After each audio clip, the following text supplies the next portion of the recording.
¿Se escucha?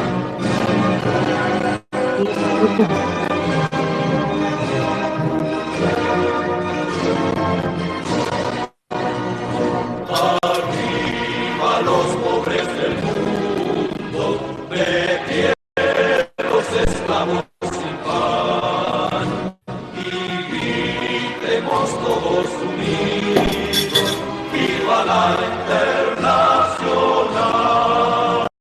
Removamos todas las trabas que nos impiden nuestro bien. Cambiemos el mundo de paz, hundiendo al imperio cruel. Agrupémonos todos en la lucha final y se alcen los pueblos por la Internacional.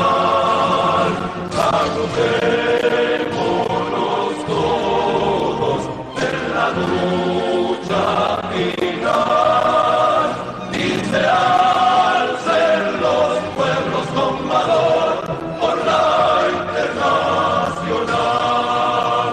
El día. Perfecto.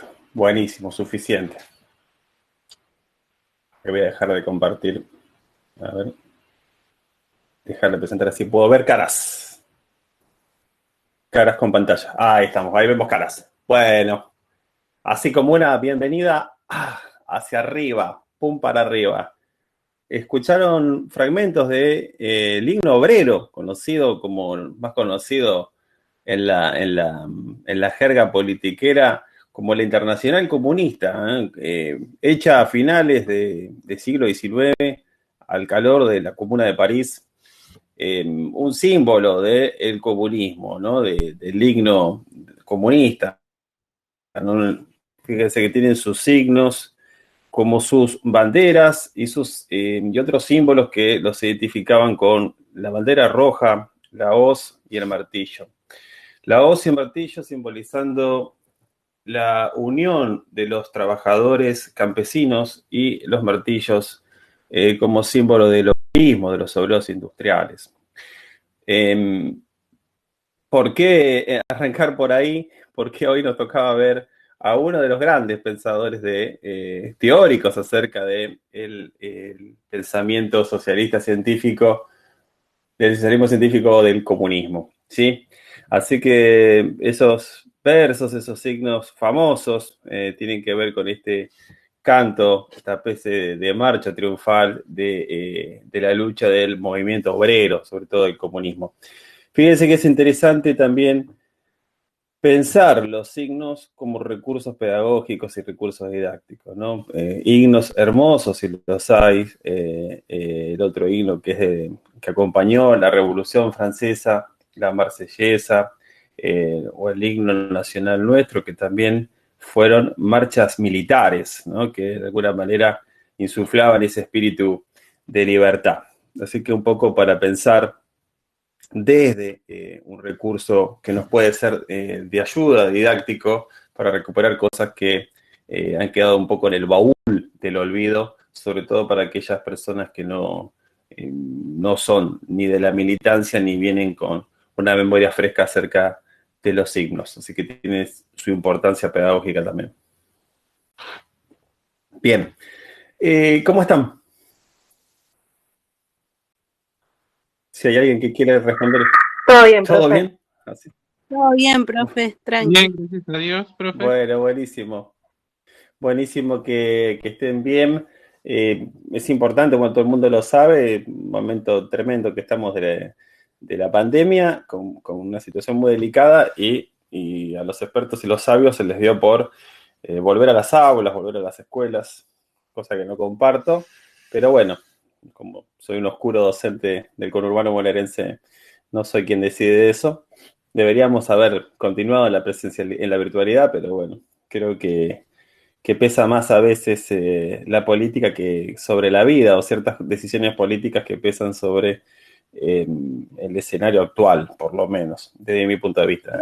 Sí, antes de meternos en lo nuestro, así arrancamos. Una consulta, sí, con referente a lo que está hablando, quería consultar. Hoy me acordé de usted justamente y quería consultarle sobre eso.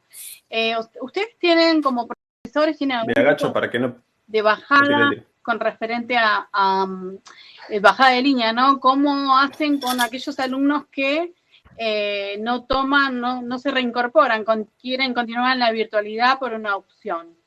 O sea, pero lo pregunto desde mi lugar, que soy mamá y que tengo mis hijos que opté por no enviarlos al colegio y que estoy teniendo quizás algunos problemitas con algunos profesores que dicen, yo doy clases presenciales, cumplo mis horas y el chico tiene que Ajá, venir. O sea, desde ese lugar. claro, sí. No, mira, yo te respondo desde mi precario saber, si querés, o desde mi precariedad, ¿no? Porque eso, a ver, la cuestión es que se volvió a clases presenciales de manera cuidada, o no sé cómo le llamen, y que sí. A ver, te cuento lo que me pasa, vamos a hablar del cotidiano, lo que me pasa a mí con mi propio nene. Mi nene de la escuela primaria, 10 años, y bueno, hasta hace poco recibía clases online como están recibiendo ustedes, pero bueno, la maestra no puede hacer 2 veces la misma clase, o sea, tiene que estar obligada a dar las clases presenciales, por lo cual, bueno, a hacerse cargo de las clases de mi nene. Así con toda esta alegría que a él le encanta la historia, se muere por tener historia y no jugar a los videojuegos con sus amigos, con su primo y todo eso. Así que es una situación también que, bueno, que depende de cada conducción, de cada dirección, de cada escuela, de cada equipo. Eso es bastante complicado. La verdad que deberían brindar esta bimodalidad, esta opción de seguir haciendo, acercando los materiales a la gente que entiende que es un riesgo y un peligro circular socialmente al aire libre, qué sé yo, por la escuela, Claro. no por ir a la escuela en sí, no por esa falsa discusión si en la escuela, No, sino que no. más allá del cuidado que puede tomar el establecimiento, si uno tiene que viajar en colectivo, se junta con otras personas en el mismo transporte Tal cual, público, o sea, ese es exactamente. el riesgo y desde ese lugar yo como mamá opté no enviar a mi nena que va, de hecho, ahí al normal a la mañana, eh, Claro, pero bueno, sí, hay profesores y profesores los cuales dicen, bueno, sí, no hay problema porque seguimos con la virtualidad y otros dicen, no, a ver, yo ya se reinician las clases, doy 2 horas, tal día y los chicos tienen que estar acá. tal cual. Ahí pasa esas cosas y en general tendrían que ofrecer una posibilidad de acercar las clases virtuales a tus hijos. Yo decidí por no mandar mi hijo a la escuela, tuve que firmar una pequeña declaración y entender bueno, que recibía, bueno, lo que pasa es que la escuela lo definió institucionalmente abriendo un classroom, un entorno como este, y bueno, los que van, y los que no van, bajan los materiales desde ese classroom, y está bueno, es bastante ordenado y eficiente eso. Y después, bueno, hacerse cargo Sí, profe, de... perdón que intervenga. En Ujú, primaria, por ejemplo, se envía el material, o sea, el material le ujú. tiene que llegar. Supongo que en secundaria debe ser lo mismo. Debe ser lo mismo, yo calculo lo mismo. Ay, gracias, Graciela, por tu aporte. Yo, por ejemplo, hace poquito me desayuné, yo siempre ingenua por la vida, y me acaba de llegar un mail de Javier Solís, que tiene nombre así de cantante mexicano, pero es nuestro jefe de área de educación primaria, que se ríe, Cerrone, porque también ya lo conoce de la otra tribu. Recuerdan que este es un exiliado de allá. Perdón, Miguel, estoy chaconeando, jodiendo un poco, ¿no? No sé, yo lo asociaba con un nombre de grupo de cupia, por eso. Claro, como con Marco Antonio Solís.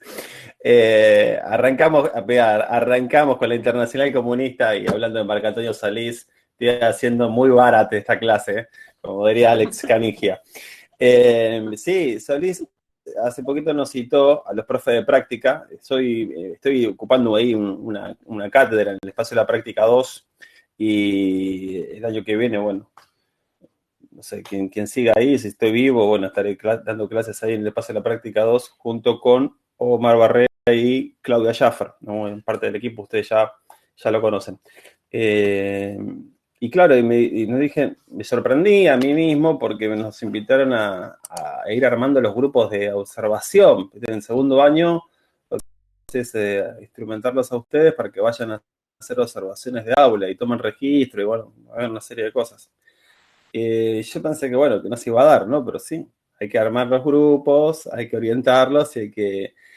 Yo estoy en contra. Voy a ver cómo me va en la reunión que voy a tener el día miércoles con el equipo de prácticas, a ver qué tal me va por ahí, porque bueno, el tema es esto, que baja de arriba que hay que, bueno, que hay que hacer prácticas. Esa es la razón porque bueno, retornaron las clases.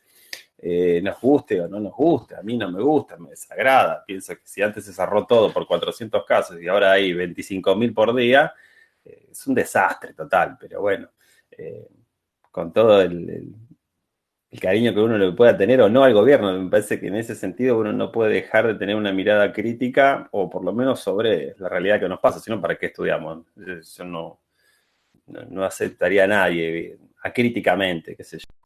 Pero bueno, es esa lo que nos toca vivir. Pero educación superior se mantiene igual en esta modalidad virtual, salvo las prácticas. Ese es el petit detalle que vamos a tener que discutir con el equipo de práctica docente, que bueno, si perdemos o ganamos esta idea de yo voy a hinchar por seguir virtualmente y que no mandaran ningún pibe a ningún lado. Pero bueno, pibe a estudiantes del segundo año de la carrera de historia. Eso es lo poco o mi precaria respuesta a... Ay, se me movió del lugar. Bueno, a alguien que me había preguntado. Que ahora... Sí, Paula da Silva. Claro, Paula, ahí está. Esa fue mi precaria Muchas respuesta gracias, que te profe. puedo dar. Muchas gracias. Gracias por su opinión. No, yo hoy pero bueno, hace una introducción y converso sobre estos temas. Y bueno, nada, era interesante saber su opinión, qué opinaba con referente a esto. Bueno, más allá de la situación que yo estoy viviendo, ¿sí? Si bien la profesora, por ejemplo, saca unas fotos del pizarrón o lo que escribió en el día en la clase, pero no envía un documento adjunto con una explicación, le dice, chicos, hoy hablé de esto y es lo que... Entonces me parece un poquito precario y nada, quería saber Sí. la opinión. Te entiendo, te recontra súper entiendo, sí, es una cosa increíble que pese más, por eso te decía que el trasfondo de todo esto, que tenía que ver ya con esa vieja discusión, presencialidad sí o no, tiene que ver con toda esta situación de campaña que hay entre estas dos, esta situación política, sobre todo, que usaron la educación como un arriete político, y en el cual se subió para mí equivocadamente la provincia de Buenos Aires, que debería haber seguido los marcos de la virtualidad. Porque tampoco es que la educación, a ver, si uno dice, no, porque es del motor de la economía, ¿no? La verdad que no es que estás parando la producción sojera argentina, la producción de carne, ¿no? Estás hablando de escuelas que, bueno, venden, el que se puede fundir es el que tiene un kiosco dentro de la escuela, pero decir, no es por una cuestión netamente económica, me parece a mí, sino que es más bien política. Desde mi humilde criterio, Profe, las escuelas privadas no se pueden sostener en estos tiempos porque los padres sacan a los chicos de las escuelas porque dicen no voy a pagar si no va y tenemos la cadena, ¿no? Entonces después los docentes de escuela privada no cobramos porque, o sea, hay una realidad también económica y creo que también eso se veía en las escuelas. Sí, eso también te pasa por ahí también, pero bueno, no es que no le das clase, vos en tu casa le das clase igual si te hacen la virtualidad y creo que también pasa por ahí. A ver, no quiero ser injusto con nadie, pero también a veces uno piensa en la escuela como un lugar de guardería, entre comillas, medio grande, porque uno dice, bueno, pero a ver, también uno respira, porque bueno, uno es padre y también en ese tiempo vos salís corriendo, haces una clase de yoga o vas a correr o te pones a comer tranquilo, no sé, lo que vos quieras hacer, pero hay tiempos por los cuales las instituciones regulan la vida social. Es así. Le pongamos más flores o menos flores, pasa también por cómo nos organizamos y la pandemia puso en evidencia eso, ¿no? Esta cuestión de esta ruptura de nuestros tiempos, de nuestra vida, nos dio vuelta como una media, por decirlo así. Hizo una subversión de lo que fue nuestra vida social, no solamente no vernos con los seres queridos, con nuestras amistades, con todo, sino que también con hacernos cargo de la educación de nuestros hijos. El otro día estaba en una charla el mismísimo Isabelino Siede, que es un gurú que yo sigo, que no es espiritista, sino que se dedica a la enseñanza de las ciencias sociales, Y él contaba eso. Un día lo invitamos, estaba invitándolo a que viniera a dar una conferencia y me dice, no, la verdad que estoy pasado de conferencias, tengo una agenda que me empecé a sumar con esto de la virtualidad, creyendo que tenía más tiempo. Desde el año pasado cargué la agenda y no puedo cumplir con lo que me comprometí y además tengo hijos chicos y estoy ayudando, compartiendo eso con su compañera, así que bueno. Y era verdad, nos pasa a todos esta realidad que nos está pasando a todos, ¿sí? Es toda una situación. Lo demás depende también de la gestión institucional de cada escuela, ¿sí? Cómo se manejen. Yo, la verdad que en cierto sentido soy un privilegiado. Tengo 2 cursos en una escuela media, acá cerca de mi casa, cerca de la IAPI, donde enseño política. Y por cuestiones de que esa escuela está en la precariedad total, no está dando clases, pero ahora con todo esto se volvió a pensar en volver a las escuelas, cosas que no voy a hacer y no voy a volver. Pero en mi caso significan 4 módulos. En el caso de la vida de otros docentes significan con lo que llenan la heladera y la alacena. Entonces, bueno, a mí está bien, me obligás y te voy a decir renuncio. Y listo, se me acabó el problema. Cosa que no quisiera porque, bueno, es mi único contacto con los adolescentes, con el cual está bueno también. No solamente dedicarme en un ambiente de formación docente, sino de estar con los pibes y ver si yo también uno prueba, como pruebo cosas con ustedes, también me gusta estar con ellos porque es un lugar, bueno, no sé, aprende, estudia para enseñar, qué sé yo, por lo menos a mí me pasa así, me sigue gustando eso así, cuando me aburra, me canse, dejaré la secundaria, y si me obligan también lo voy a dejar. Pero bueno, no todo el mundo puede hacer eso, ¿viste? No puede decir, che, sabés que en el colegio privado me hinchan los cocos, voy a patear todo. Pero después, claro, cuando abriste la heladera y tenés una botella de agua y un paquete de fideos vencido, decís, bueno, ya, contigo pan y cebolla se acabó. Pero bueno, perdón que hable de estas cosas tan mundanas y tan ciertas también, ¿no? Que tienen que ver con nuestras vidas. ¿Profe, está vacunado? ¿Cómo dice? Sí, otra cuestión de privilegio es que a los agentes del Estado, por esta cuestión política también, porque hay que decir las cosas como son. Miren, yo aparte les declaro más, voté a este gobierno y todo, lo volvería a votar en una alternancia con la reta y la agrupación de derecha que se junte, que son todos iguales. Pero no dejo de tener una mirada crítica, sí, me vacuné por ser docente, por eso. Tampoco es que, bueno, ese tipo de cosas, sí, me vacuné, porque aparte querían vacunar a todo el mundo para mandarlos a las aulas y decir, acá también estamos todos en las aulas, ¿sí? Ya se está acabando el mundo, pero bueno, pará, mañana hay clases o no hay clases. Sí, hay clases, qué suerte, se va a acabar el mundo, pero voy a estar dentro de un aula, bendito sea el Señor. Bueno, en fin, disculpe. El esa bruto. Pero hay una película de ficción que está en Netflix que no recuerdo el nombre, pero creo que es así. Había una cosa que le estaba por pegar al planeta Tierra, estaban todos así queriendo escapar a no sé dónde. Era una película media barata, no vale la pena ni verla, pero decir, era una película así sobre el fin del mundo. Y se venía algo sobre encima del planeta y nos iba a destrolar, nos iba a hacer pedazos, se iba a acabar con toda esta farsa. y habían mandado sus hijos a la escuela, en la privada. Le mandaba un mail, se chateaba con otro en una clase, estaba reembolada, viendo cómo se acababa el mundo y dice, mira, nosotros estamos acá, y había 10 pibas dentro del aula. Me hizo acordar eso, ¿no? Porque digo, ¡fua! ¿Hasta dónde la ficción se transforma en realidad, ¿no? Es decir, realidad y ficción se dan la mano, más una cosa increíble. Pero bueno, dejo de hablar de cine porque si no me pongo a hablar de cine y no hablo más de nada. En fin. Bueno, pero acá estamos, qué sé yo, estamos vivos, es como, viste, vas sumando en tu libretita de cosas buenas que tenés de la semana, viste, esas recomendaciones que hacen. Listo, no voy a decir ningún comentario de quién lo puede hacer o no, pero bueno, ahí está, juntamos cosas buenas, que lo importante y lo prioritario es estar sano, no enfermarse y cuidarse mucho, porque estamos en una situación muy, pero muy jodida y la verdad que le puede pasar a cualquiera esta situación de pasarla mal, de enfermarse, de contagiar seres queridos. Bueno, es una situación bastante complicada. Habíamos, si no hay nada más que decir en el tintero y si no ofendí a nadie con todos estos chistes, entiéndose que son caminos para comunicarme los que encuentro desde el humor. Bueno, lo que sí era cierto lo que le dije a Miguel, sí, Serrano, que era exiliado del 50, eso sí. Pero bueno, ahí vamos, arrancamos. Habíamos arrancado pensando desde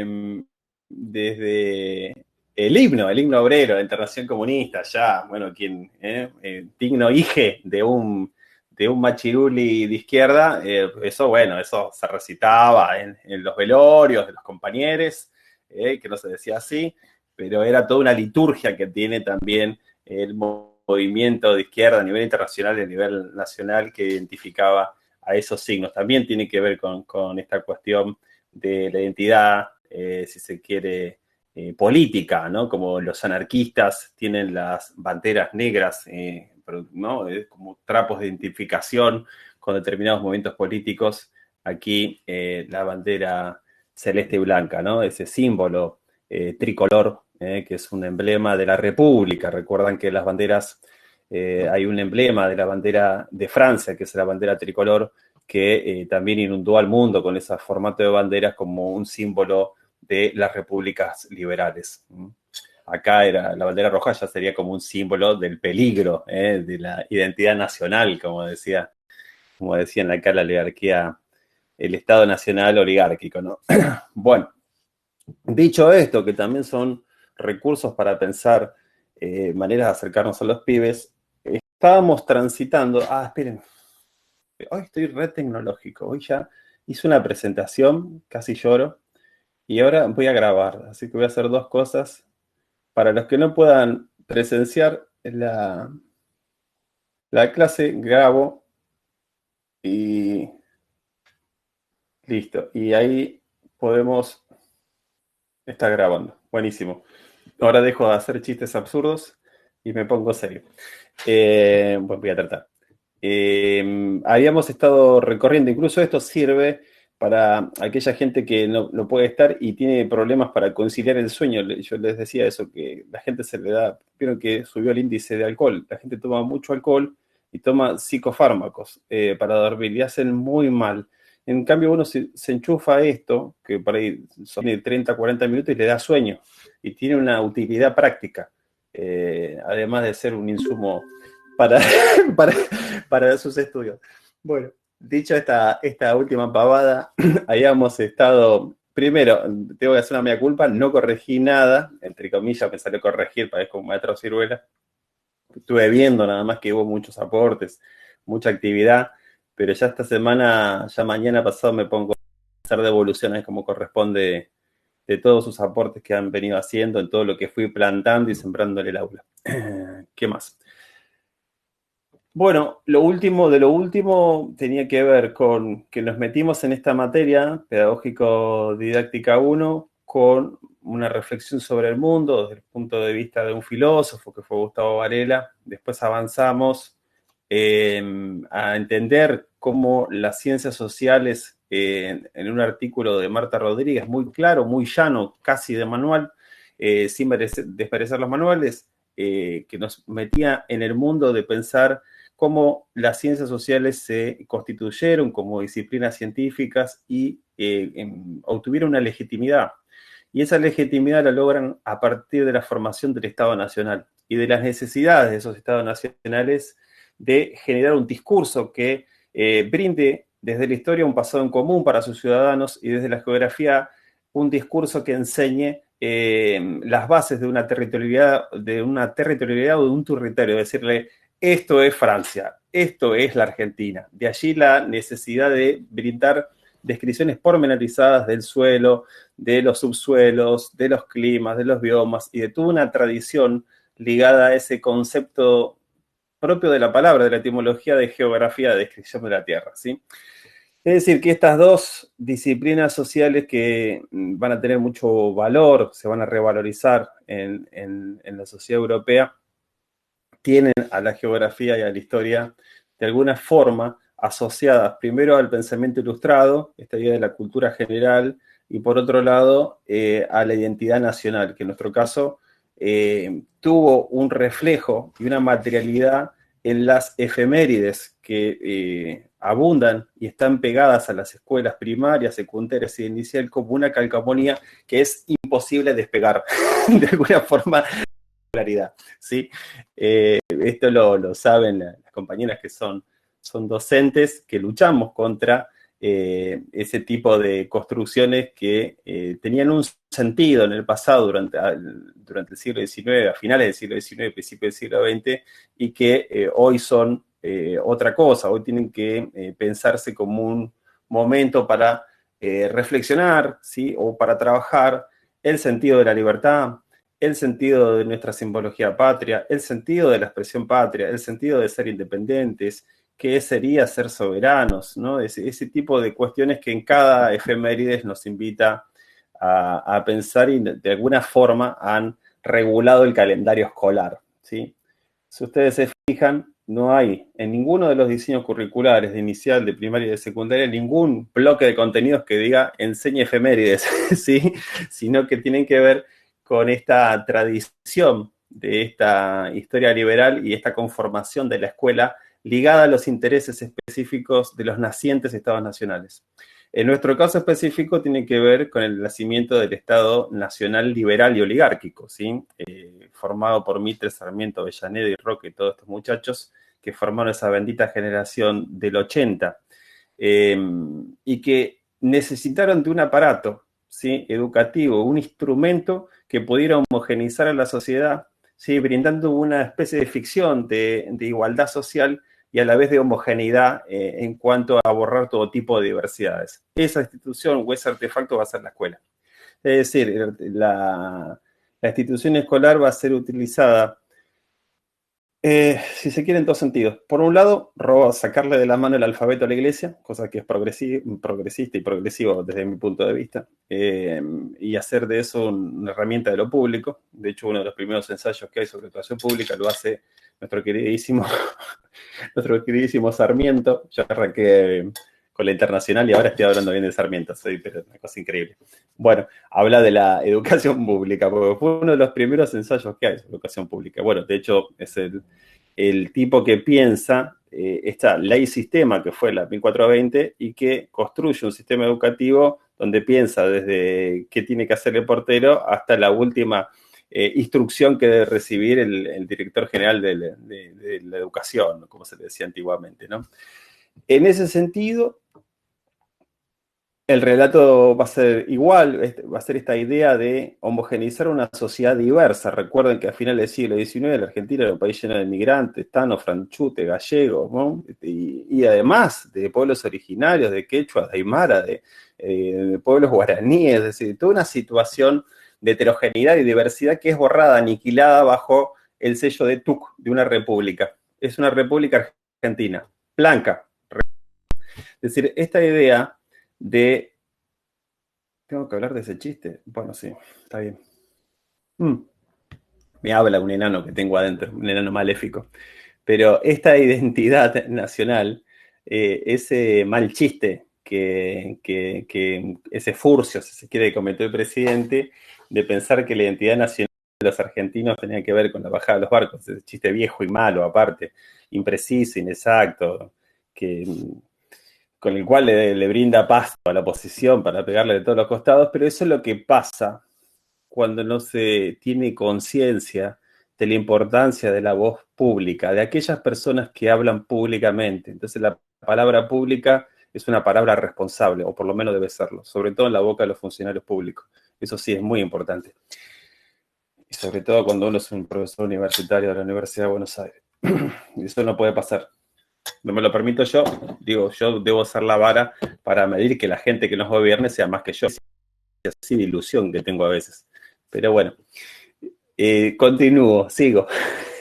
Y que tiene que ver con esta identidad diversa que nos construimos. Pero bueno, ahí hay un mito, ¿no? El mito del crisol de razas, como plantean muchos autores, antropólogos, esta idea de la blanquedad social, por un lado, que tiene que ver con limpiar a la sociedad de esos elementos no blancos, léase aborígenes, léase negros del África o afrodescendientes, mejor dicho, que eran utilizados en la vanguardia de los ejércitos. Primero en las campañas de liberación nacional, entre 1810 1810 y 1820 y después con la guerra de Paraguay, ¿no? Es decir, hay esta idea de blanquear a la sociedad. O este mito del crisol de razas, donde todas las razas se funden y se crea una blanca.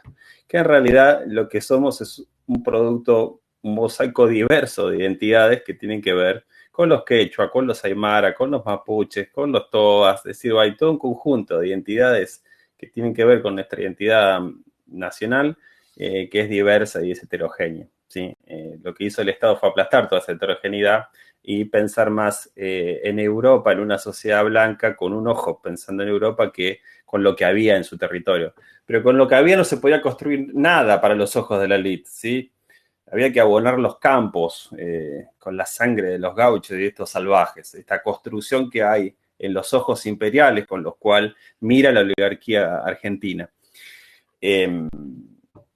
Recuerdan ese texto brilloso que es el Facundo, es decir, ese texto que construye Sarmiento, ese gran escritor y periodista que fue, donde él ve, se llama mirada orientalista, ¿no? Esta idea del desierto, donde ve civilización en la provincia de Buenos Aires, dice Buenos Aires es el siglo XIX, es la civilización, es el desarrollo, es el progreso, el interior es la Edad Media. Esta idea de este mundo, de esta Argentina dicotómica, este mito que va a consagrar de la civilización y de la barbarie, ¿no? Creen que se sigue sumando gente aquí. Por suerte, profe, hoy 17 de junio se recuerda a Güemes, que estaba olvidado, ¿no? Buenísimo. Por ligarse a los gauchos también. Sí, eso, Graciela, es muy importante lo que vos decís, porque, bueno, desde esta institucionalidad de la historia liberal de bronce que construyó Mitre y compañía, que está viva en la memoria instituida de nuestros nombres, nuestras plazas, de nuestras estatuas, de nuestras calles, ¿no? Yo vivo acá una cuadra y media de lo que se llama, comúnmente le dicen la Plaza Belén, pero en realidad es la Plaza Sarmiento, que tiene, con el busto siempre enojado de Sarmiento, parece, no, siempre con cara de jodido.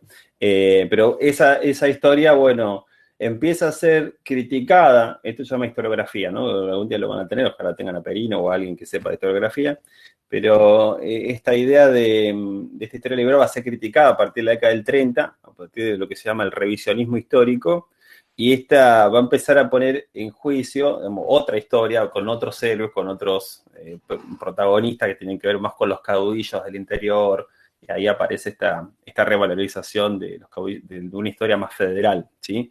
Que un poco subsidiario de eso es Felipe Pigna y otro conjunto de historiadores, como Norberto Galazo, también identificado con una ideología que viene del peronismo, con una idea de la identidad, un enfoque de la historia nacional y popular, si se quiere. Pero hay toda una revisión de nuestro pasado en una clave federal. Y también con la institución de esta fecha durante el gobierno, ya no recuerdo, disculpen si fue Cristina, Néstor o quién, pero en ese momento fue en que esta efeméride se instituyó como tal. Pero sí, y además me pareció muy notable también que se empieza a hablar, por lo menos, del protagonismo de las mujeres. Es importantísimo pensar la enseñanza desde sujetos, desde las clases populares, sobre todo, ¿no? Que tiene que ver con la emergencia de la historia social en la enseñanza de la historia en la Argentina. Se dejó de enseñar esta tensión que había entre una historia mitrista, unitaria, y una historia federal de caudillos. A partir de la década del 70 fue eso, ¿no? Los cambios en la academia vienen como son más rápidos y en la escuela, en la secundaria, llegan más tardíamente, ¿no? Y se aborda algo que se llama historia social. Me encanta pensar a la historia de las clases populares. Ahí le robo un término a Ezequiel Adamowski y a Gabriel Di Meglio, que son dos grandes historiadores. Disculpen que estoy haciendo una derivación media larga. Pero estos dos historiadores construyen este término que por un lado es marxista, porque piensa en términos de clase, y por otro lado habla de lo popular, que es un término por ahí no tan específico, pero que dentro de esa constelación, dentro de ese concepto que construye, voy a ver otra vez a la idea de que en ciencias sociales los teóricos construyen conceptos para capturar una realidad y poder explicarla, aparece esta idea de pensar un conjunto heterogéneo, un conjunto de actores que tienen una relación de subalternidad con el poder, que no manejan los resortes del poder político, que tienen poco o escaso o nulo nivel de acceso a la educabilidad, De hecho, la gente que gobernó nuestra nación entre el 80 y 1930, todos habían sido o médicos o abogados, y gente que había ido a la universidad, según Tedesco. Recuerdan el que fue ministro de Economía, ministro de Educación, cuando tenía al lado de esto, sí, que tiene razón Carlitos Marx, ¿no? Cuando la historia se presenta dos veces, una como farsa y otra como tragedia. Pero bueno, chistecito para el compañero, que ya me olvidé el nombre, ¿cómo se llama? Nuestro ministro de Educación. Bueno, Trota, gracias. Es olvidable. El otro era peor todavía, pero el otro, bueno, me acuerdo por esa frase que dijo: estamos haciendo un metro más de vereda y metimos otro pibe preso. Eso no me lo puedo olvidar nunca, es como para tatuárselo, decir, estos tipos son estos, construyen vereda y meten presos pibes, digamos, eso, y que imagínense que Vidal lo miró como diciendo, no, pará que no estamos en casa, ¿no? Decir, los comentarios racistas, xenófobos, bueno, el costado más nazi hay que dejarlo para la pieza. Bueno, perdón por los saltos en el tiempo y en la política, y en la vida política cotidiana. Estábamos pensando, sí, las efemérides, la impronta de las ciencias sociales, los enfoques, y sobre todo estos cambios que hay en las disciplinas históricas que revalorizan a las clases populares. De ahí viene esta idea, historia de las clases populares, ¿sí? De perseguir a los desdichados, a los que nunca han tenido historia, que no salían en los documentos oficiales, ¿sí? Porque no eran emperadores, papas, reyes, presidentes, ¿no? Esta historia que va por abajo, esta historia de los invisibles que constituyeron sobre todo los pueblos originarios, sobre todo los afrodescendientes, sobre todo las mujeres, que pareciera que no tuvieran historia las mujeres escritas en el tiempo, y sí la tuvieron. Entonces es un importante momento para poder pensar que hay una nueva historiografía que las incluye, que las pone en el centro también de la historia y de las ciencias sociales, ¿no? La irrupción del movimiento feminista no solo es en la calle, a los gritos, a los piedrazos por ampliar derechos y combatiendo con una estructura social que las quiere matar y destruir, sino que también irrumpió en el territorio de las disciplinas sociales y pensó todo. Hay economía, desde el feminismo, hay filosofía feminista, y no se habla más de feminismo, sino de los feminismos, ¿no? De una revolución importantísima en el campo de las ciencias sociales. Hay que decirlo, hay que comentarlo y hay que empujar este tipo de lecturas y de perspectivas. Avanzamos un poco más, pensamos que volvemos ahora sí a pensar que el paradigma de las ciencias sociales, cómo se construye conocimiento, cómo se avanza, qué disciplinas los constituyen, ¿sí?, a las ciencias sociales, y nos detuvimos un poco a pensar este texto de Sarah Lifting que habla sobre la sociedad capitalista o el capitalismo. ¿Por qué lo tomo a Karl Marx? Porque es uno de los teóricos que ustedes van a ver mucho durante su formación. Él es un importante pensador social, al igual que lo es Sigmund Freud para las ciencias sociales, tipo que descubrió el inconsciente, o sea, descubrió un móvil por el cual las personas manifiestan sus traumas y que tiene que ver con el pasado, justamente, con la historia personal. ¿Quién otro gran pensador? Podemos pensar en Levi Strauss, que no es el de los jeans, sino que es uno de los tipos más importantes que hubo en el campo de la antropología. Como así también puede ser en Darwin, que si bien viene del campo de las ciencias naturales, es un hombre que brindó una de las teorías que ya ni se discute, que es acerca de la evolución de las especies, ¿sí? Así que bueno, de hecho Karl Marx le dedicó el trabajo máximo de su obra, que fue Das Kapital, el Capital, de 1864, se lo dedica en el prólogo a la clase obrera británica, a la clase obrera, sí, de Inglaterra, y a Charles Darwin por haber aportado esa inmensa idea al territorio de las ciencias sociales, siendo un tipo que es naturalista. Ni hablar, sí, todo el mundo sabe quién es Darwin. Y si no, bueno, Wikipedian o googlean. ¿Qué otra cosa decirles? Hasta acá veníamos haciendo todo un recorrido largo para entrarles a un texto que ya no es tan amable como el de Marta Rodríguez, ni tan amable como el texto de este filósofo que estábamos viendo, que es Gustavo Varela. Este es un trabajo de una especie de ensayo introductorio a este enorme pensador que fue Karl Marx, tipo que nació en Prusia, antes de que se llamara Alemania, se llamaba Prusia, no está unificada, y que va a ser un pensador incasillable, no se puede encasillar en ningún lugar, es un tipo que la sociología tomó de su pensamiento, tomó la economía, se sigue estudiando en todas las universidades capitalistas del mundo, sus teorías económicas que se asocian a la teoría del valor-trabajo. En la sociología se lo estudia como uno de los teóricos del conflicto. Ustedes piensan que la sociología nació en Francia desde una impronta netamente conservadora. De hecho, Augusto Comte le llama a su ciencia física social, no le llama sociología, le llama física social, un poco tomando esta idea de las ciencias naturales. Te recordarán que en el texto lo comenta, dice, las ciencias sociales toman cierta metodología para legitimarse a sí mismas en su estatus de las ciencias naturales. Comte, que creía que el conflicto era un germen, era algo terrible, había que eliminar los conflictos de las sociedades para que pudieran hacer qué cosa, en la creencia liberal del siglo XIX, progresar. ¿No? El capitalismo del siglo XIX es un capitalismo netamente optimista, ¿no? Cree en esta fe ligada al disciplinamiento de la sociedad, al orden de la sociedad y al progreso. Orden y progreso, el lema que está en la bandera de Brasil.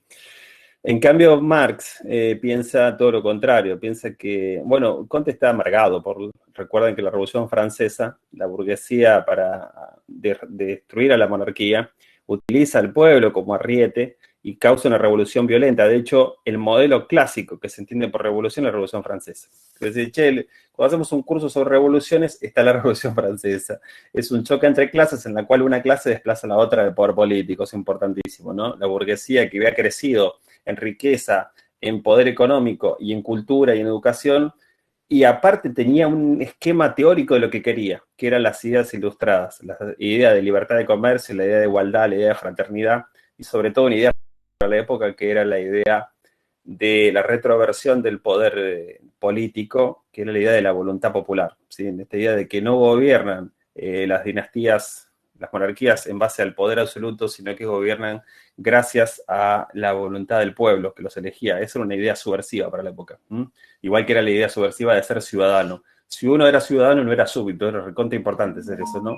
Uno asocia la idea de ser ciudadano a las repúblicas y la idea de ser súbdito a las monarquías, aunque eso lo puede ser como recurso didáctico.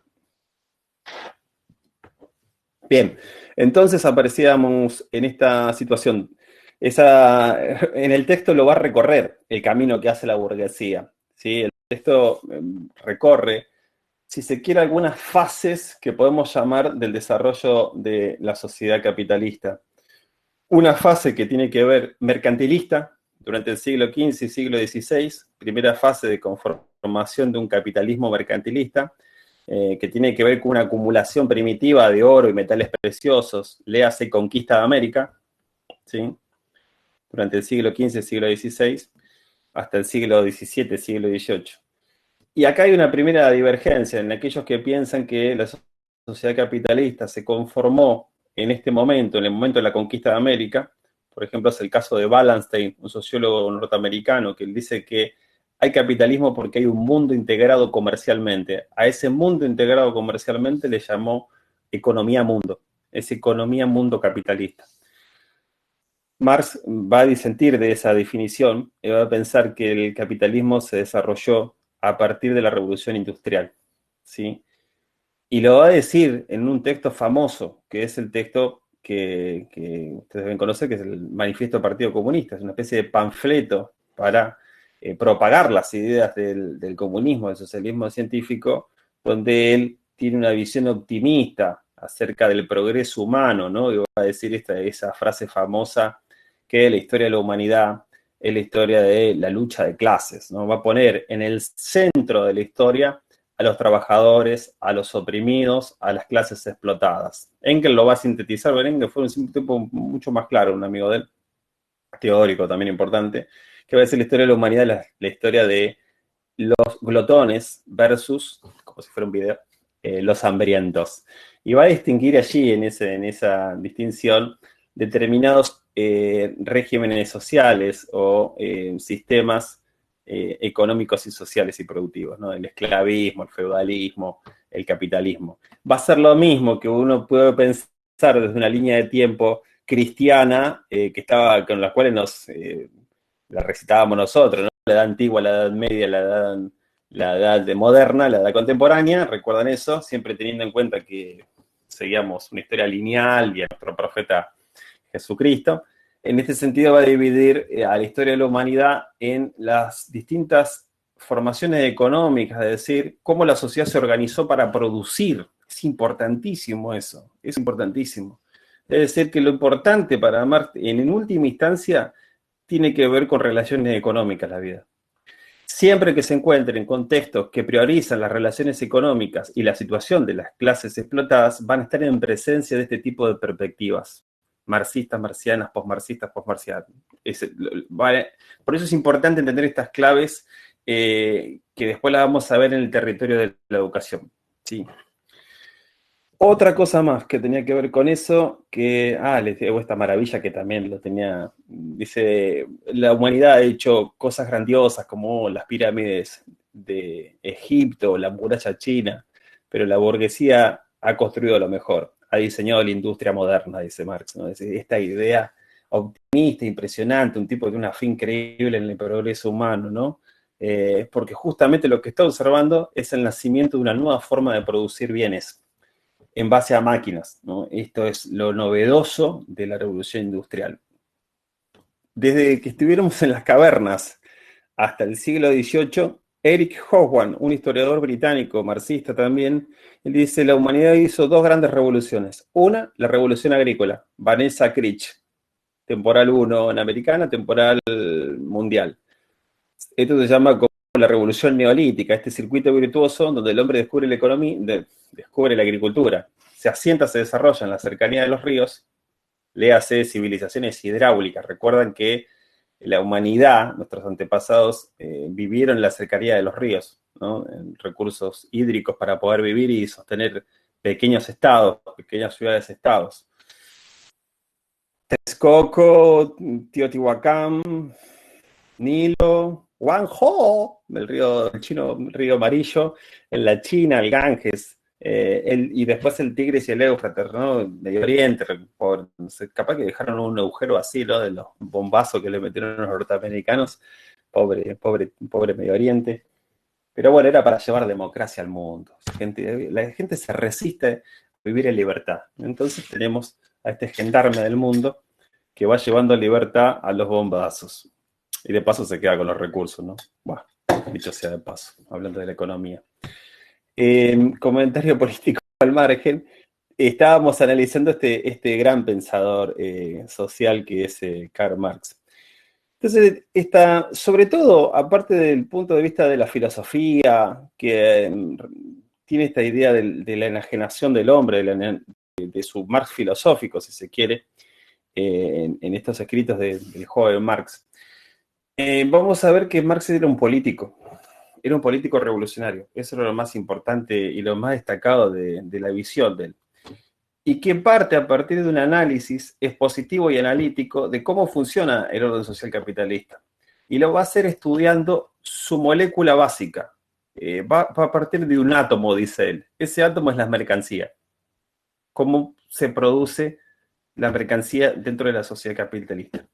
Y va a descubrir algo que es algo muy conocido por todo el mundo ya, que es esta idea de que la gente no se enriquece comprando y vendiendo. No es cierto. La gente, unos se enriquecen y otros se empobrecen producto de la extracción de plusvalía o de plusvalor. Es decir, el enriquecimiento social es provocado por la acumulación de capital y por la explotación del trabajo asalariado. Eso es una teoría impresionante que va a describir a partir de todo ese estudio que hace sobre la sociedad capitalista. Otro de los aportes importantes que hace, aparte de entender el conflicto como algo constitutivo de la vida social. Hay conflicto y lo va a haber siempre porque hay profundas desigualdades de clase en una estructura de sociedades que son clasistas. No lo inventó Cristina, no lo inventó Macri, ¿sí? No lo inventó el gordo de la nata, sino que tiene que ver desde las primeras formaciones sociales preestatales, si se quiere. Vivimos un primer momento, una utopía de libertad que tenía que ver con el matriarcado, como no podía ser de otra forma, ¿sí? Donde había esa igualdad de la escasez, si se quiere, del nomadismo, que debe estar viéndolo con Vanessa, me imagino. Yo siempre tiro tiros para ver si es verdad, pero bueno. Después les cuento, Vanessa, sí, están reenganchadas con tu materia. Mentira, no importa, igual, para hacerla sentir bien. Ahí aparece esto que le estaba comentando. Bien. Y otro gran aporte de él, una cosa importantísima, es esta de que hay una ley que mueve a la historia, que no son las ideas, ¿sí? Él es un discípulo de un gran filósofo, un filósofo idealista que llamado Hegel, que recuerdan que Hegel piensa que las ideas están primero y después viene la materia, ¿no? Para Marx, dice Hegel, está equivocado en esta, y hay que invertir su fórmula. Primero está la materia y después están las ideas, ¿no? Hegel veía, su maestro, este padre del idealismo,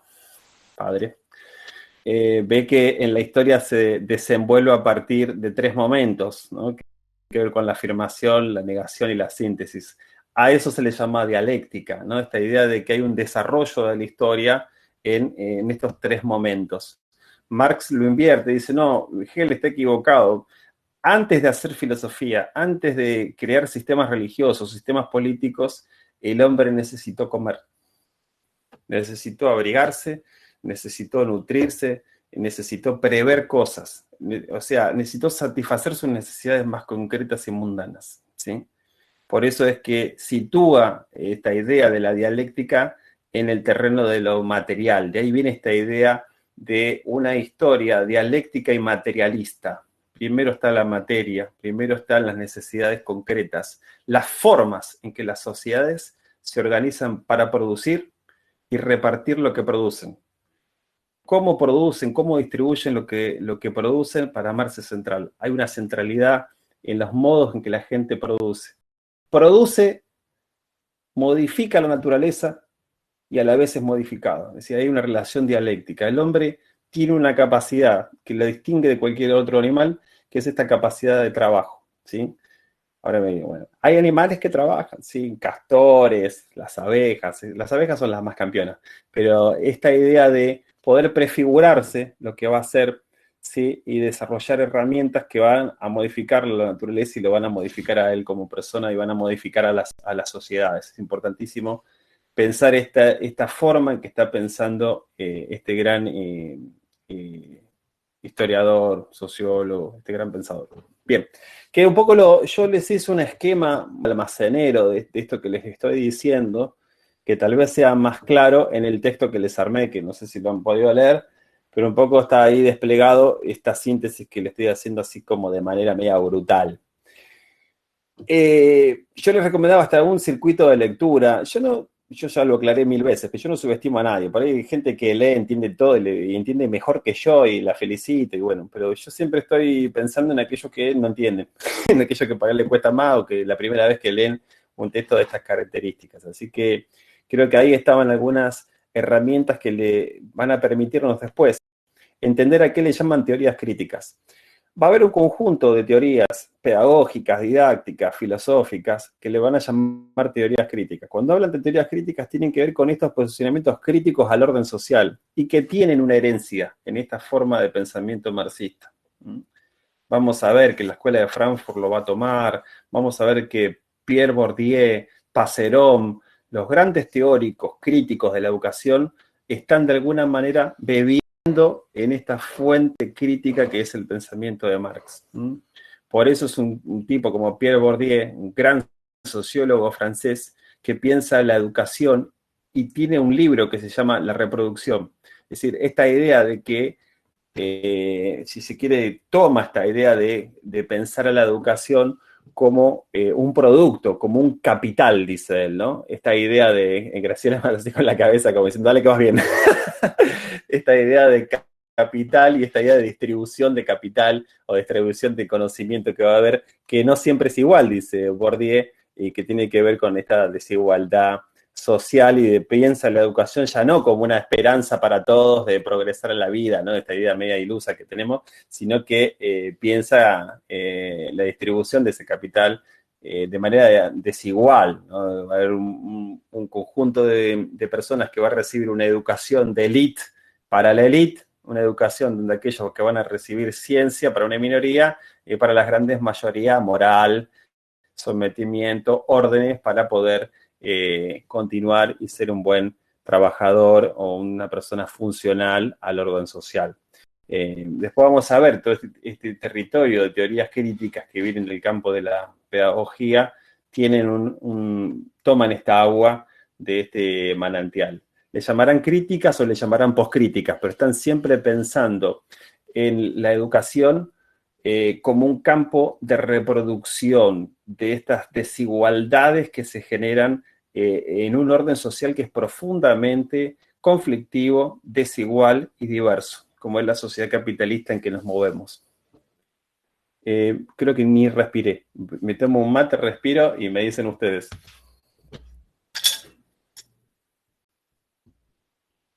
Lo que quieran decirme, no sé si me siguieron, si por ahí me dicen, profesor, hoy no tomó la medicación.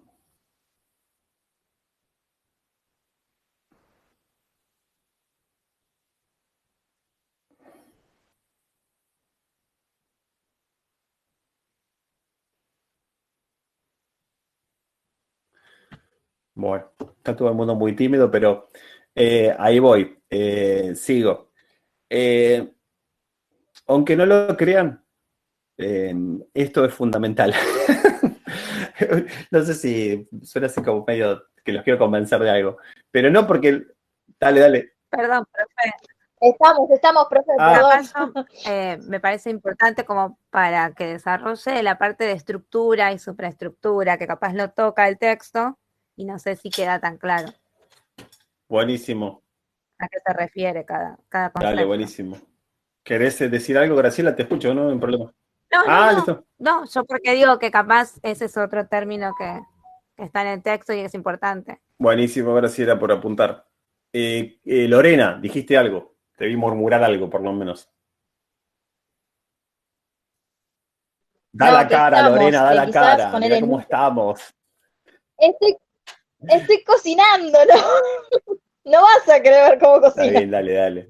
Decime, Lorena. Pero nada, decirte que sí, que estamos escuchando. O sea, calculo que la mayoría debe estar haciendo cosas, pero a la vez escuchando. Está buenísimo, sí. Gracias, Lorena. Gracias por tu aporte.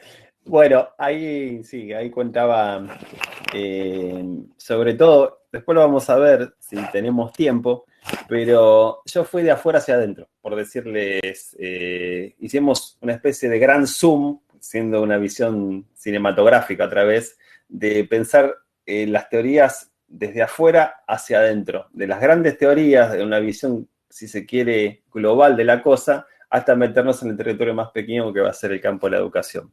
Dentro del territorio de la educación, nosotros vamos a pensar para qué sirve la escuela, a qué se llama educación y de distintas teorías que hay acerca de la educación. Y ahí vamos a ver que hay teorías que son funcionalistas, como fue la teoría de Comte, al orden social, que son teorías liberales, ¿sí? Y funcionales a la educación capitalista, por ponerle un nombre, y teorías que son críticas, que van a cuestionar el lugar de la escuela desde estos lugares, ¿no? Desde estas, si se quiere, estos enfoques que son críticos o poscríticos, que una de las primeras críticas fue en la década de los 40, del 50 también, con la emergencia de lo que se dio por llamar la teoría, la escuela de Frankfurt, ¿no? Ahí Althusser y toda esta gente que habla de la teoría de la reproducción social, ¿no? Bueno, y después lo vamos a ver, porque ahí se unen dos corrientes. Esta, si se quiere, mirada estructuralista, economicista, media marxista, y las teorías del psicoanálisis. Hay una unión de esto de pensar lo estructural, como venía diciendo Graciela, y lo psicológico, ¿no? El pensamiento. Pero para hacerlo llanamente, Marx piensa que hay una estructura social, un piso en los que se asienta todas las sociedades, y ese piso tiene que ver con los modos de producción y las relaciones sociales que derivan de esos modos de producción. Marx tiene una virtud y un déficit.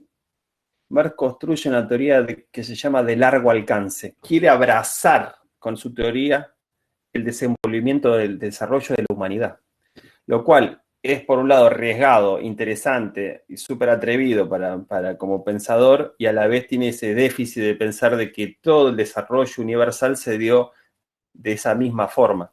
Cuando uno estudia las sociedades azteca, la sociedad inca o la sociedad guaraní, vamos a ver que a veces esos modos de producción no encajan de manera perfecta, ¿sí? Igual cuando uno quiere traspolar esa visión media mecanicista, estructurante y estructural de la sociedad, no va a encajar en la historia argentina pensar de esa forma. Che, a ver, la historia argentina, ¿cuándo tenemos esclavismo, cuándo tenemos feudalismo y cuándo comienza el capitalismo? O sea, esos esquemas fueron un esquema, si se quiere, también para ver su propia historia universal. Están más pensando en las sociedades europeas que en nuestro tipo de sociedades, ¿sí?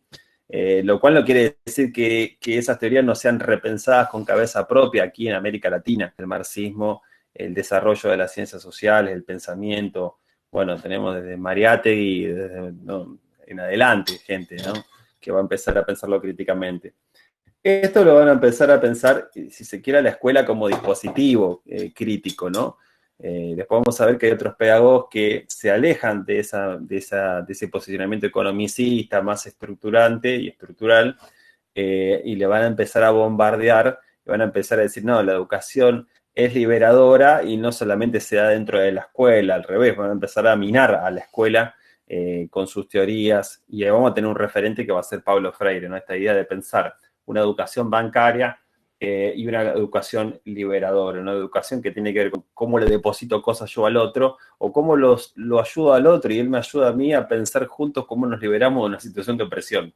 Es una cosa recontra súper interesante. Paulo Freire es en pedagogía lo que Marx para las ciencias sociales, es decir, uno debería ir a llevarle flores. Yo en mi caso a Londres, pobre, ya está el enterrado Marx, cobran dólares para poder entrar a su santuario y dejarle un par de rosas rojas. Y en la ciudad de Pernambuco, en el nordeste, creo que está enterrado Paulo Freire, donde era oriundo él, gran pensador, filósofo y pedagogo brasileño, que ha irradiado al mundo argentino y latinoamericano con su libro Pedagogía del Oprimido. Así que ahí también tenemos a gente que va a empezar a cuestionarlo por afuera, porque su interés no estaba puesto en la escuela, sino en la idea de la alfabetización popular. ¿Qué pasaba con los campesinos, con la sociedad campesina que era analfabeta, cómo los explotaban, los oprimían? El hecho de no poder poner en palabra, de no poder conocer, esa idea de poder generar un diálogo, una palabra generadora. Bueno, hay muchas cosas que estoy desatando que esperemos ver próximamente, por decirlo en buenos términos. Pero la estructura de la sociedad, si se quiere, por hacer una imagen de este esquema marxista que vengo desplegando, pensaríamos que la sociedad es un edificio partido al medio, y en la estructura está el modo de producción determinado y las relaciones que derivan de ese modo de producción. Relaciones que son desiguales, patrón-obrero, y relaciones que son en pie de igualdad entre obreros y obreros, ¿sí? Y arriba, en la superestructura, por decirlo así, esto es un esquema que es, pero muy, muy, muy básico. Puede ser criticado esta manera de enseñarles, pero la estructura del edificio, la superestructural, tiene que ver con lo ideológico, con las formas de conciencia, dice Marx, ¿no? La forma de pensarnos a nosotros mismos como actores sociales con una conciencia política. Marx es muy importante esta idea de la conciencia de clase, de darnos cuenta a qué sector social pertenecemos, ¿sí? No basta con ser explotado, con que te peguen con un látigo y te den 2 mangos por comer. A esa situación hace falta algo que a Marx le llama conciencia política o conciencia de clase. Para que eso llegue, todo tiene que ver con una praxis, con la similar de una idea, y también con practicar y con luchar. Para él no se aprende en la escuela, no es que yo les digo a ustedes, esto es así, ya todos tenemos conciencia de clase, ¿sí? Sino que tiene que ver con un proceso de posicionamiento político, social e ideológico, y también con un montón de prácticas que tienen que ver con las decisiones de la vida humana. Pero las formas ideológicas que son formas de conciencia. La ideología es una forma de representación del mundo que predomina y estructura las formas del inconsciente, no del consciente. Generalmente uno asocia, yo soy peronista, me pongo la camiseta de Cristina y parece que está identificando la ideología con el movimiento político, pero en realidad la ideología es algo mucho más profundo, que tiene que ver con la construcción muy subjetiva y muy íntima de cada persona, de cómo ve el mundo, cómo siente el mundo, cómo lo percibe. Desde el punto de vista desde la sexualidad hasta las concepciones religiosas, sus concepciones morales acerca de lo que es justo, injusto, bueno, malo, etcétera, etcétera. Todo eso está construido de que somos niñes, ¿sí?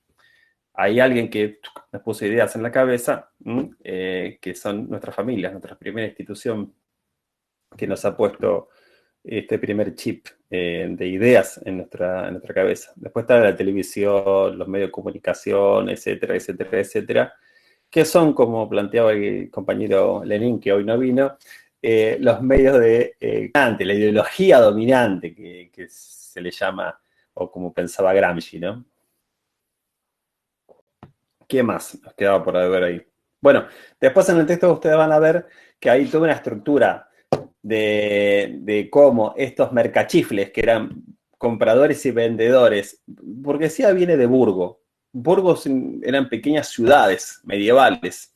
Y burgueses se les llamaba a los comerciantes en la Edad Media. Hay un libro que es brillante. No es que brille te deja ciego, así porque, sino que está muy bueno por su contenido, que se llama De mercaderes a banqueros. Es un librito chiquito así, no le miento. Ese libro lo escribió Jacques Le Goff. Jacques Le Goff es un gran medievalista, tipo que se dedicó solamente a estudiar la Edad Media. Y bueno, y él narra cómo se constituyó la clase burguesa en clase social, ¿sí? Y bueno, cómo comenzaron estos pequeños mercachifles que van comprando y vendiendo, que van saliendo de la aldea a comprar productos a otros lados y a venderlos. Este comienzo que va desde ser comerciantes que rompen los marcos de su aldea, se van transformando en prestamistas que prestan dinero, van acumulando cada vez más fortuna y se empiezan hasta a mezclar en la clase noble que viene en decadencia, ¿sí? Hay todo un largo proceso que va desde el siglo XV al siglo XVI de crecimiento de esta clase social que comenzó comprando y vendiendo, luego prestando dinero, luego constituyéndose en banqueros y luego teniendo un poder económico impresionante, pero le faltaba el poder político. Y lo va a obtener después que le cortan la cabeza a Luis XVI y a María Antonieta con la Revolución Francesa. Pero es una clase social que ya tenía un poder económico impresionante, había crecido en su riqueza, en su capital, y además tenía una teoría revolucionaria, que eran las ideas ilustradas, las ideas de Voltaire, de D'Alembert, de Diderot, esa idea que hablaban del contrato social, de la voluntad popular y de la retroversión del poder político en el poder del pueblo, ¿sí? Había como un marco teórico para construir una nueva monarquía, un nuevo mundo para la burguesía. Obviamente que una vez que utilizaron al pueblo para sus fines, se volvió una clase conservadora, bajo el peligro de pensar cómo controlar al pueblo que una vez fue utilizado para poder hacerse con el poder, ¿sí? Hasta el día de hoy. Que gente vivimos soñando y pensando cómo construir mundos nuevos y diversos. Eso, desde ya que uno piensa de este mundo hegemónico capitalista, pero no deja de pensar ni de soñar en un mundo distinto, donde el valor no sea lo que tenés, sino lo que sos como persona, lo que podés construir con los demás en comunidad. Creo que el germen de eso, no sé, es una cooperativa. Es mi laburo en el barrio, es la gente que está con la gente, ayudando con los otros a vivir mejor. Creo que ahí está en germen ese sueño que había construido y había empezado a aterrizar Karl Marx y que había llevado a su práctica. Lo van a rajar de Alemania, va a ser un perseguido político. Y que recién va a tener un eco sus ideas políticas con la revolución rusa en el año 1917, que va a tomar el poder allí seguidores de su pensamiento que fueron Lenin y Trotsky. Y van a irradiar por primera vez el proletariado del mundo tiene una fe y tiene un ejemplo a donde seguir para construir ese mundo. Ese mundo le pasó lo que le pasó, se vino abajo y todavía siguen habiendo experiencias en el mundo, ¿no? Igual queda Cuba ahí con su banderita toda cascoteada y bloqueada por los norteamericanos. Y estos tipos que, bueno, que mandan médicos al mundo, que diseñan vacunas, bueno, que dan ejemplos todavía que otro mundo es posible, que se puede construir otra cosa distinta que no tenga esta lógica, ¿no? Donde le vaya bien al 1% de la humanidad, desde mi humilde criterio. Esa fue esta clase roja que hemos visto hoy y que, bueno, la semana que viene arrancará con la marcha peronista y la bandera celeste y blanca. Así no me acusan de ser un docente bolchevique. Bueno, bolchevique no van a decir porque una palabra cayó muy en desuso, ya la gente ni recuerda de qué estamos hablando de eso.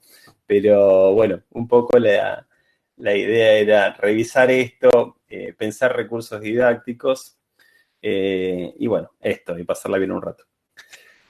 Yo les dejé en el aula plantado a un tipo que a mí me conmueve, que es Esclía, una obra de Berni, una obra de arte, que creo que dialoga bien con eso y con lo que venimos viendo acerca de la educación y de la posibilidad de aportar nuestros granos de arena o de algunas escenas que nos permitan construir algo distinto. Así que siempre esas invitaciones están buenas para poder repensar un poco la teoría y vincular estas estéticas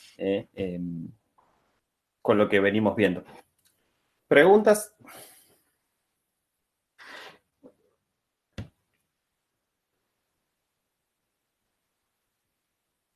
No, Bueno, profe. sí, Lorena, ¿dejaste de revolver el guiso? No, más complicada la comida. Aparte de los No, prejuicios míos, ¿no? Que los pobres comen guiso, ¿viste? Por Dios, yo no me bajo del tren si no hay un sushi.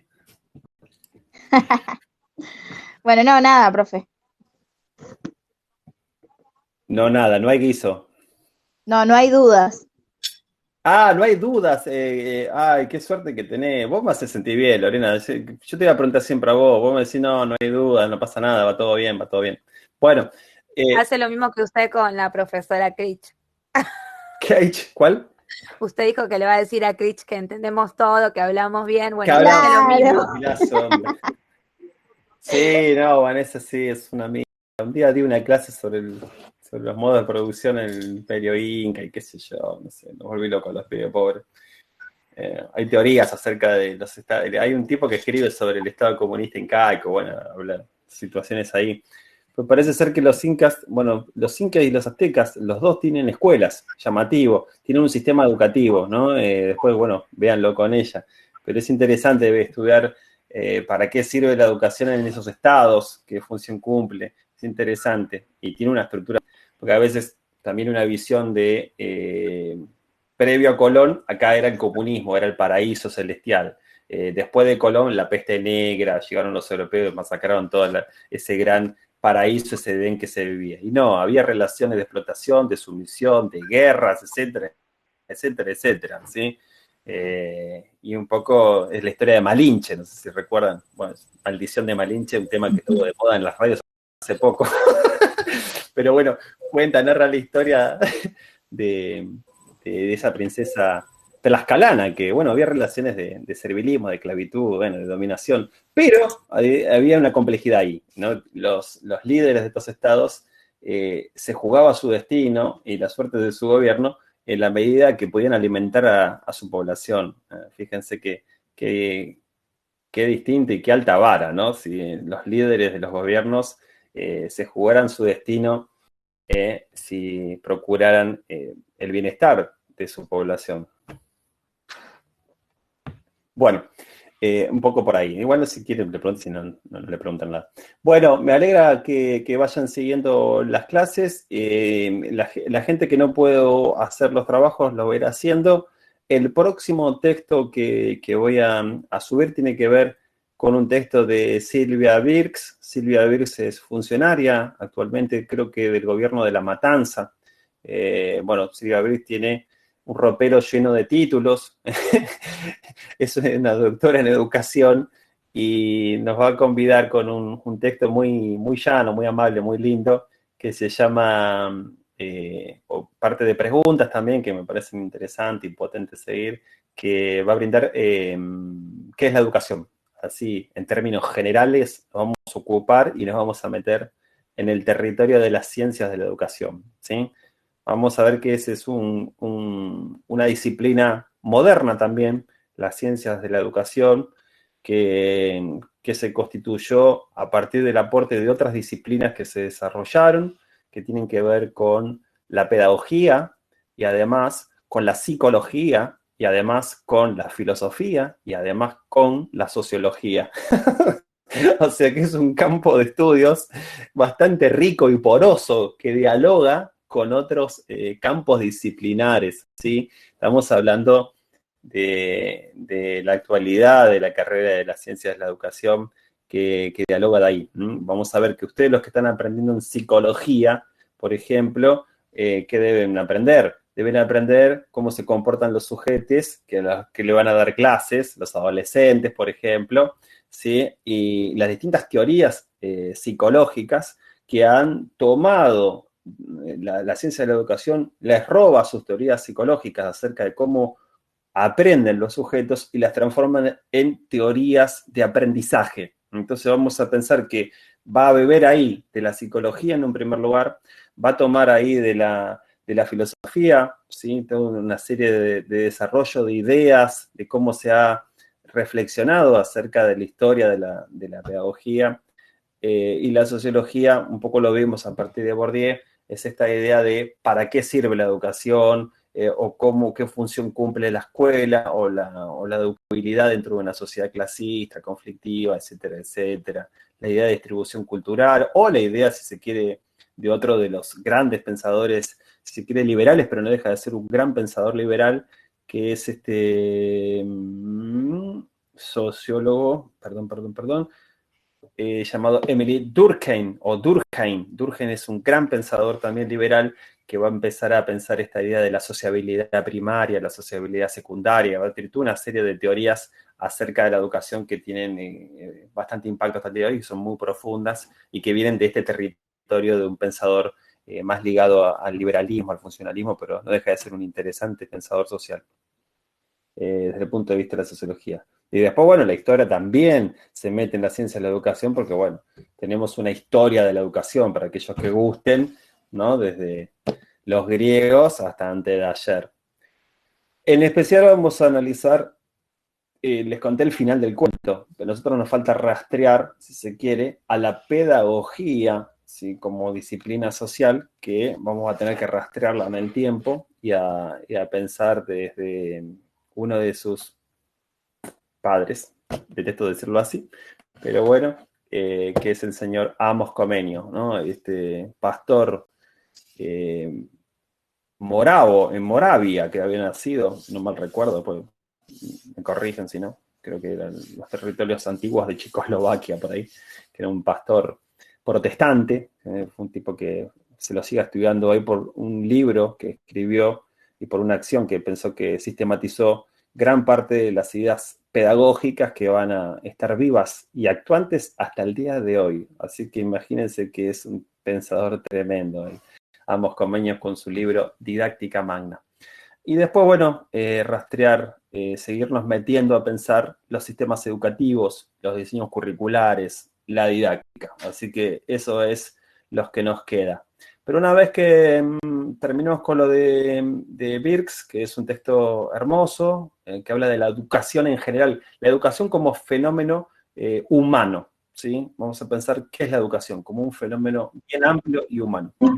Esas son las limitaciones que quedan. Profe, Sí, Miguel. Ese texto es el que hablamos cuando hablamos de educación, puede ser, ¿no? Ese es el título del texto de Geertz. Sí, el texto es ese. ¿Lo tenés, Miguel? Gracias. Sí, lo tengo ahí en un PDF. Ah, buenísimo, sí. Anduvo traficando textos ahí, así que... Bueno, Sí. antes los vendías, pero bueno, ahora... Sí, capitalismo. Dale, buenísimo. Gente, los dejo en paz. Espero que les haya servido este repaso medio violento, cruzado por la política, por todos esos elementos que hacen a nuestra realidad personal y nacional también, y que tienen que ver con esto, ¿no? Pero bueno, un poco la intención de estudiar ciencias sociales es esto, brindar herramientas para entender nuestra propia vida, nuestra propia existencia, nuestra propia fragilidad, como le llama Esclía, ¿no? Esta idea de la pedagogía de la fragilidad. Que no dejen de mirar ese video cuando estén en paz. Si estén tranquilos, miren ese video, sensibilicémonos, pensemos, tomemos nuestro tiempo para estar con nosotros y disfrutar este viaje que es la educación y que es la vida, ¿no? Nos vemos. Chao, profe, nos vemos. Chao, profe. Gracias. Buenas noches. Chao. Un placer. Hasta luego. Un gustazo. Chao, profe. Buenas noches.